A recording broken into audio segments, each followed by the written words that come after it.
सामान बांधने की तैयारी कर लो। समझी नहीं, कहाँ चलना है? तुलसीपुर। कल ही मिलते रहोगे यार, तुम्हारी फ्लाइट छूट जाएगी।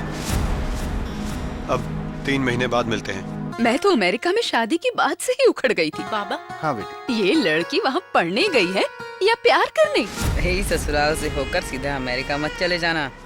फैजाबाद से होकर आना तो मिलने जरूर आना। जी जरूर। हम जल्द वापस आ जाएंगे अब्बू, और हम हमेशा के लिए थोड़ी ना अमेरिका जा रहे हैं। मैं दुनिया के किसी और शख्स के बारे में ये बात सुनता तो मुझे हैरत नहीं होती, लेकिन जमील, मगर तुम्हें ऐसा क्यों लगा? ये भी तो हो सकता है कि सब गलत हो, तुम्हारा शक हो।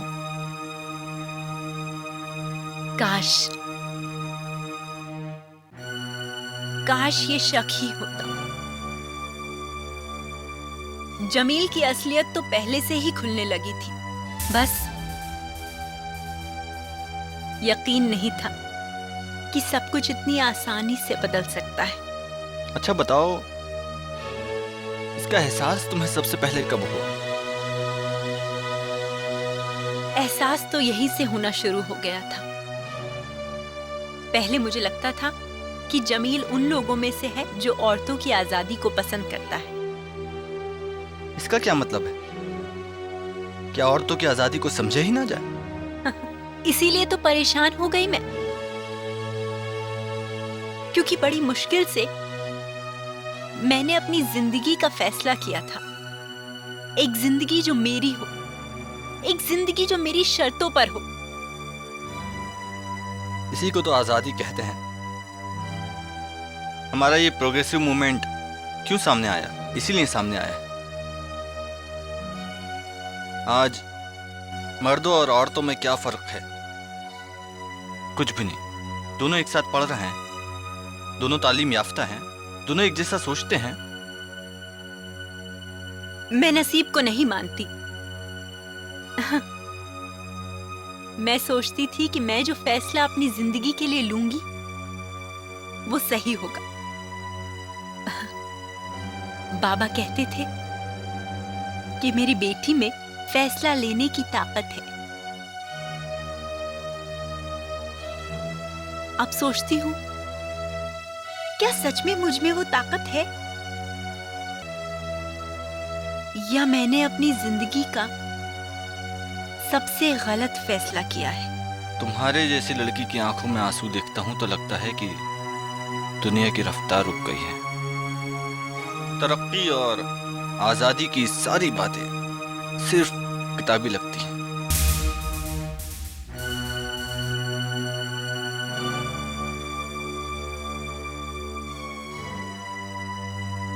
जमील इतना ही तरक्की पसंद है जितना हम लोग। वो कितनी बार अपनी राय औरतों की आजादी पर हमें दे चुका है। आज दुनिया में औरतें क्या नहीं कर सकती हैं। वो सब हक उन्हें भी होने चाहिए जो हक मर्दों के पास हासिल है।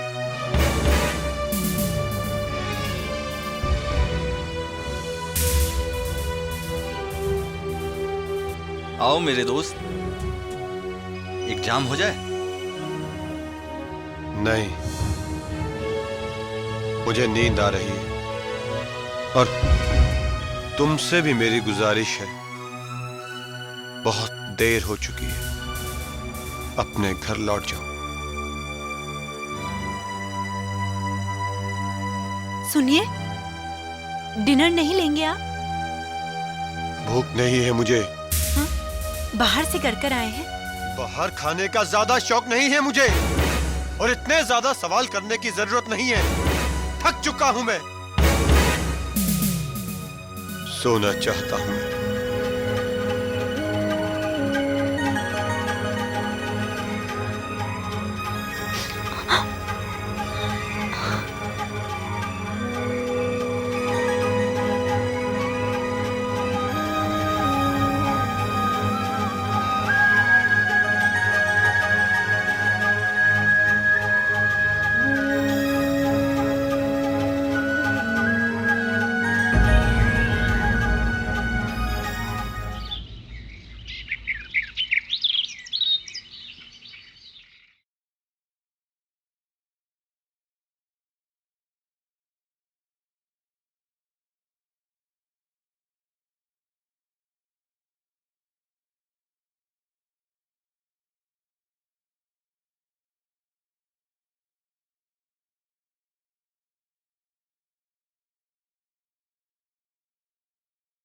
जमी, मुझे ऑफिस में देर हो जाएगी, खाना खा लेना।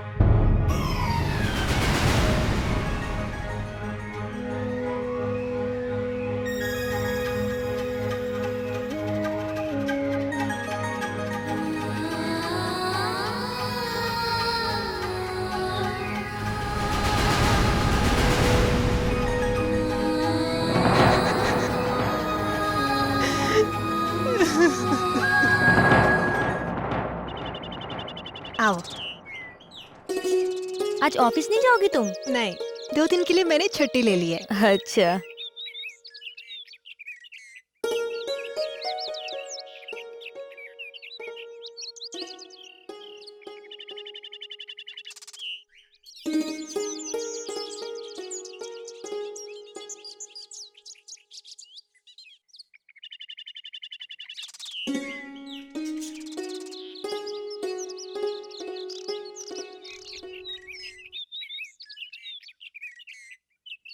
माँ, मैं यहाँ बाहर बैठी हूँ बिल्किस के साथ। चाय यहीं पर भिजवा देना।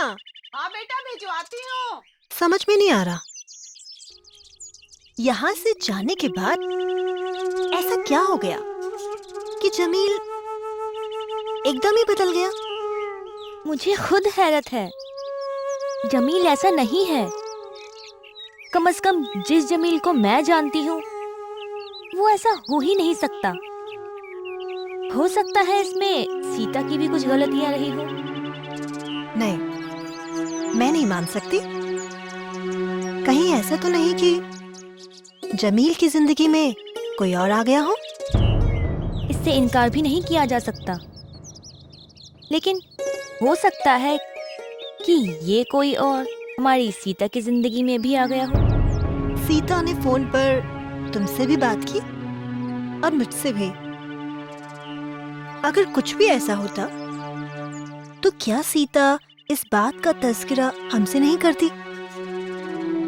यही तो समझ में नहीं आ रहा है। मुझे लगता था कि सीता और जमील दोनों एक दूसरे के लिए ही बनाए गए हैं। दोनों आजाद ख्याल हैं। फिर जमील को क्या प्रॉब्लम हो सकती है? बाय द वे, तुम्हारे मियाँ जी कहाँ हैं? लंदन गए हैं। इसीलिए तो तन्हा महसूस कर रही हूँ। ओहो, तो तन्हाई महसूस की जा रही है। एक बात कहूँ बिल्किस, हम लाख बड़ी बड़ी बातें क्यों न कर लें, मगर जिंदगी में मर्द साथ की मौजूदगी हमें एक सिक्योरिटी ही देती है। मैं इसे मोहब्बत कहती हूँ, जो दो वजूद को एक दूसरे से जोड़ देता है। और हो सकता है कि एक औरत के साथ यही सिक्योरिटी एक मर्द भी महसूस करता हो। फिर मर्द या औरत की जिंदगी में कोई दूसरा कैसे आ सकता है? क्या तुम्हें नहीं लगता कि सीता की जिंदगी में कोई दूसरा आ सकता है? और ये दूसरा जमील की जिंदगी में भी तो आ सकता है। हाँ, आज सीता और जमील की मैरिज एनिवर्सरी है। सीता ने कहा था कि वो शाम को मुझे फोन करेगी।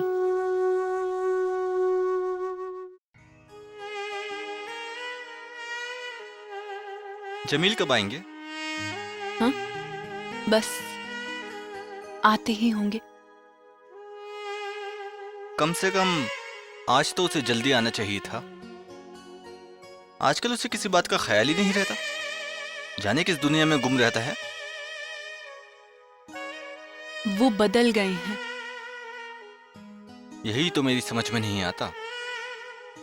कम से कम ऐसे मौकों पर तो दूसरों के जज्बात का ख्याल रखना चाहिए। मैं जमील से वालिहाना इश्क करती हूँ, इतना कि उसके दूर जाने का तसव्वुर भी नहीं कर सकती। मगर वो बदल रहा है ऐसा लगता है जैसे वो लम्हा लम्हा मुझसे दूर जा रहा है। जमील से दूरी मेरे बर्दाश्त के बाहर हो रही है।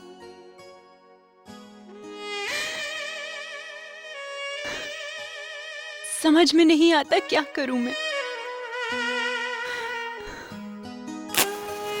क्या करूं।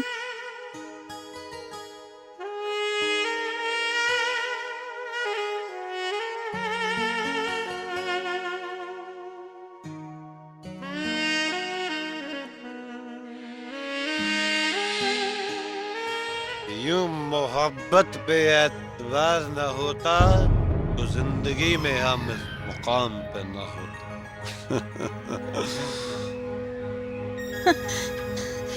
जब हाय, हैप्पी एनिवर्सरी। भाई आप अभी तक यही हैं? गोया आपने अब इस घर को अपना ही ठिकाना बना लिया है। कमरुल इस्लाम चौधरी साहब। क्या हो गया तुम्हें जमील? क्या होगा मुझे? क्या होगा मुझे?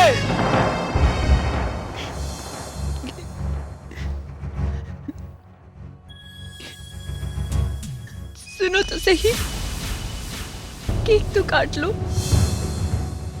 आपके दोस्त कब से आपका इंतजार कर रहे हैं।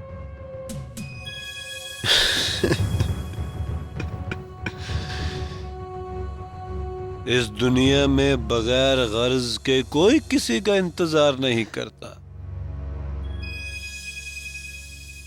गलत कहा मैंने? क्यों?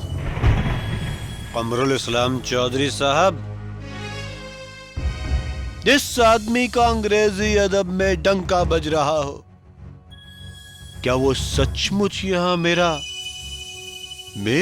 इंतजार कर रहा है? आज तुम्हारी एनिवर्सरी है, कम से कम आज के दिन का तो ख्याल किया होता। किस किस का ख्याल रखो?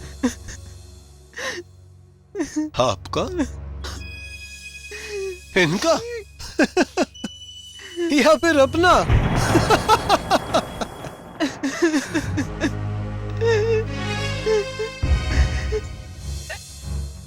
मैं नहीं जानती कि आपको क्या हुआ है, लेकिन अगर मेरी कोई बात आपको बुरी लगी हो तो आपसे माफी मांगती हूँ।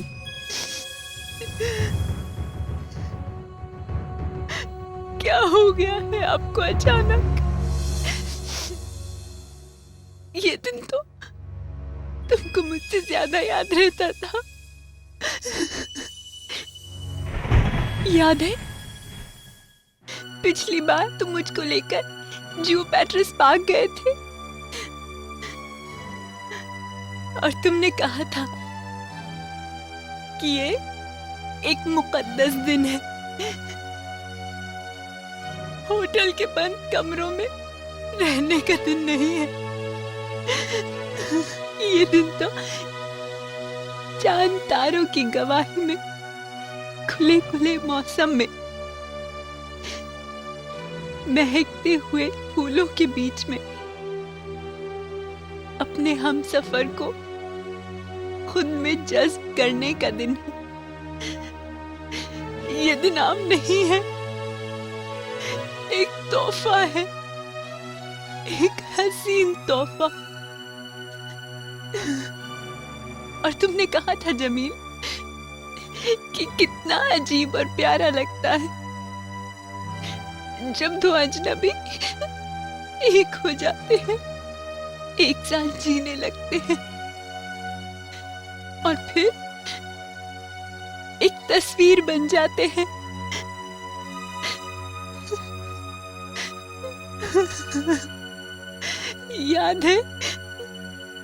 याद है तुम्हें कि उस पार्क में तुमने मुझे अपनी आगोश में लेकर कैंडल जलाई थी। तुमने मुझे केक भी खिलाया था।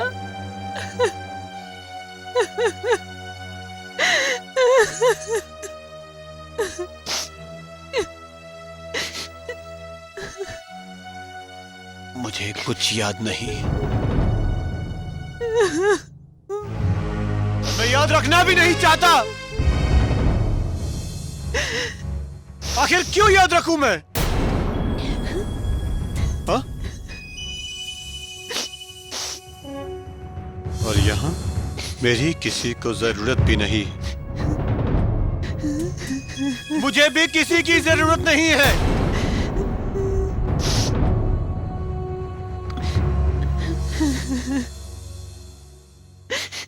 मुझे नींद आ रही है और मैं सोने जा रहा हूं। ठहरो, तुम इस तरह नहीं जा सकते। तुम्हें इस तरह सोने के लिए मैं नहीं जाने दूंगी। सारा दिन मैंने तुम्हारा इंतजार किया है, पागलों की तरह, दीवानों की तरह। तुम्हें रुकना होगा। सुनो, आज हमारी एनिवर्सरी है। ये दिन रोज रोज नहीं आते। आओ आओ मेरे साथ।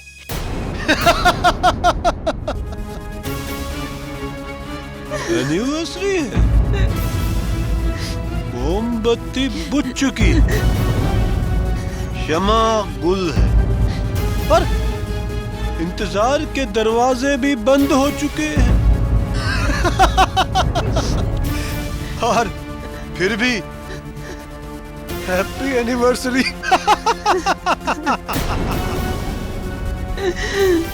तुम गलत समझ रहे हो मुझे। मुझे छोड़ो। नहीं जमील, मैं इस तरह तुम्हें अपने से दूर होने नहीं दूंगी। चलो केक काटो। मैंने कहा ना जाने दो मुझे। मेरी बात समझो जमील।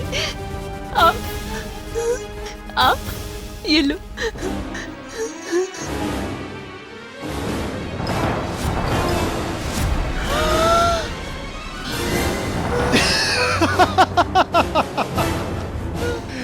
Happy anniversary.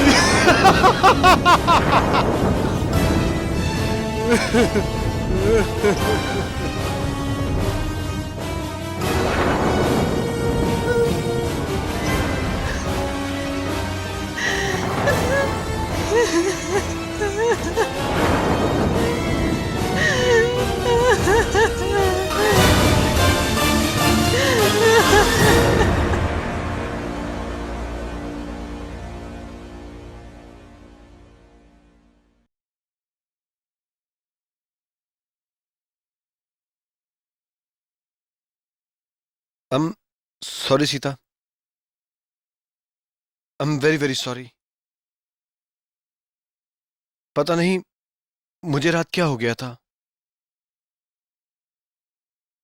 मैं सचमुच नहीं जानता कि मुझे क्या हो जाता है। मैं क्यों हूं ऐसा? मुझे खुद पर इख्तियार क्यों नहीं रह गया? Sorry dear.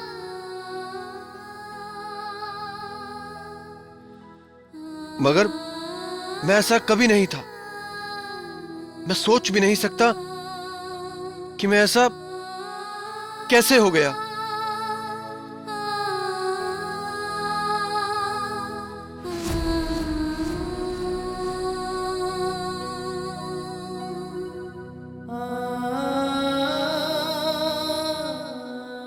सीता,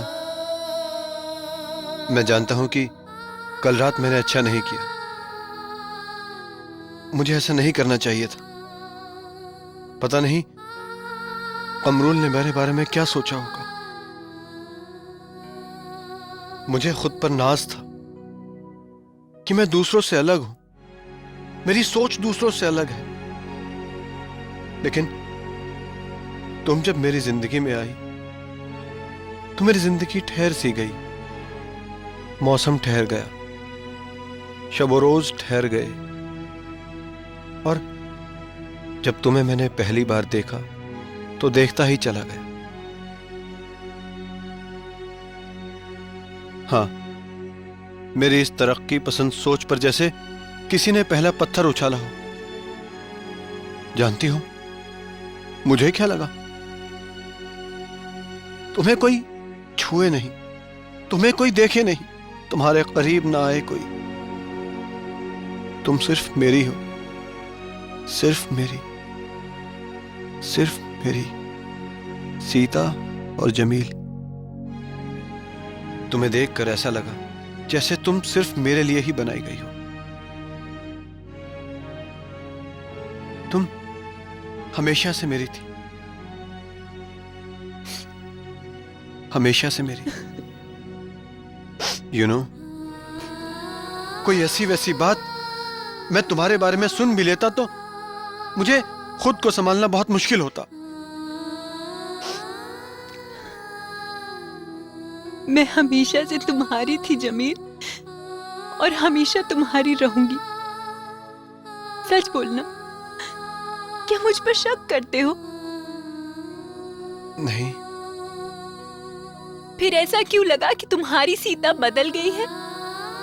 तुम्हारी सीता कभी नहीं बदल सकती। तुम्हारी सीता सिर्फ तुम्हारी है। फिर मुझे ऐसा क्यों लगता था जैसे तुम्हारे होते हुए भी मैं तन्हा हो गया? ये 4 दिन भी जैसे 4 बरस बन गए।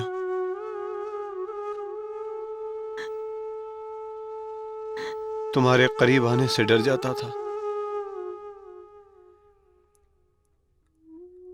ऐसा लगता था जैसे कोई दीवार है जो मेरे और तुम्हारे बीच उठती चली जा रही है। मैं तुम्हारे और अपने बीच किसी को बर्दाश्त नहीं कर सकता सीता। और शायद यही ख्याल मेरे वजूद से किसी सांप की तरह लिपट गया।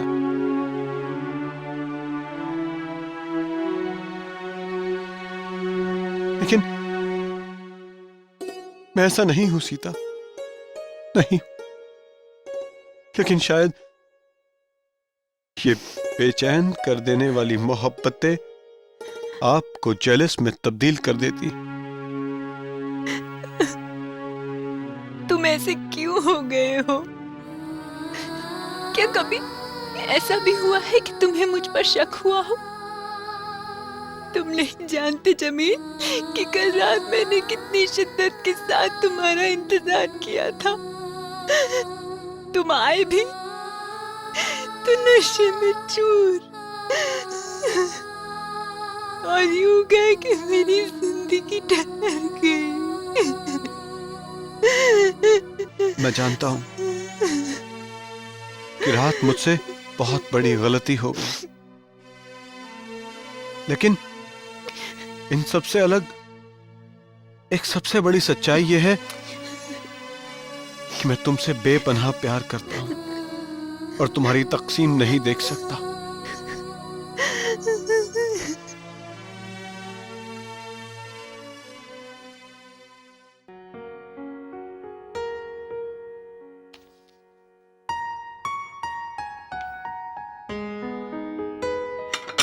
सच्चाई ये है कि उस रात जमील के अंदाज को देखकर मैं भी डर गया था। फिर मुझे एहसास हुआ कि मोहब्बत का एक चेहरा नफरत भी है। मोहब्बत सिर्फ मोहब्बत के सहारे अपनी तकमील नहीं करती। ऐसी मोहब्बत झूठी होती है। अगर मोहब्बत में शिद्दत हो तो इसका एक रुख नफरत भी है। जिसे तुम नफरत समझ रहे हो वो मेरे लिए नफरत नहीं बल्कि कुछ और है। ये भी मोहब्बत का एक रुख है। अमरुल, शायद जमील को भी यही हुआ था। जब आप किसी से प्यार करते हैं तो एक लम्हा ऐसा भी होता है जब आप उसे अपनी प्रॉपर्टी समझने लगते हैं और फिर शक के बीज सर निकालते हैं। समझ सकता हूं, लेकिन क्या तुम यकीन के साथ कह सकती हो कि कल नफरत के बीज जन्म नहीं लेंगे? आने वाला लम्हा जिंदगी को बहुत हद तक बदल देता है। ठीक कहती हो। आने वाला लम्हा कैसा होगा ये कोई भी नहीं जानता, इसलिए जो गुजर गए उन लम्हों से शिकायत भी नहीं होनी चाहिए। ये तुम्हारे लिए है। मेरे लिए? हाँ, ये कुछ नज़में हैं जो मैंने सिर्फ तुम्हारे लिए लिखी हैं। पूछोगी नहीं कि ये नज़में मैंने तुम्हारे लिए क्यों लिखी हैं? क्यों? अभी तुमने कहा ना कि आने वाले लम्हे कैसे होंगे हम उन लम्हों के बारे में नहीं जानते। ये लम्हे बहुत हद तक जिंदगी को तब्दील कर देते हैं। मोहब्बत हर किसी का पैदाइशी हक होता है, और मैं यकीन के साथ कह सकता हूं कि इन चंद दिनों में मुझे तुमसे बेपनाह मोहब्बत हो गई। मैं नहीं जानता कि ये सब कैसे हुआ। फिर सोचा कि इश्क पर किसी का जोर तो चलता नहीं, अब मोहब्बत हुई है तो इजहार करने में परेशानी कैसी। वक्त निकालकर इन नज़मों को जरूर देख लेना, ये सिर्फ तुम्हारे लिए हैं।